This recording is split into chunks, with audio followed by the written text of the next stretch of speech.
All right, this is another beautiful metallic gold trim. This one is not Venice. This one is on organza. Most of our other metallic gold trims are a Venice lace trim. So this is the gold. It's a little bit of a brighter gold than our Venice lace metallic gold items. And this is the silver. The silver has been especially popular.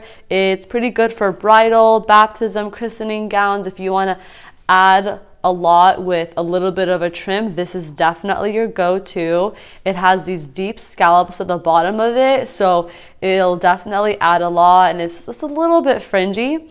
It's got this detailed cording on it that goes all the way around, and it's got stitching inside of that as well. And you can see it on the gold one as well. All the tight cording and stitching inside. And you've got this beautiful design at the top. So what I love is that this top part is so straight and flat. It makes it very easy to sew on.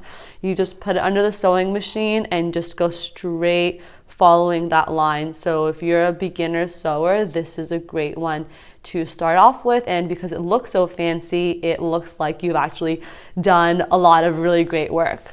So it's about 5 inches and a little bit. Just about 5 inches. And you could pretty much use this for a lot of different things. Comment below, let us know what you use this for, and share with us.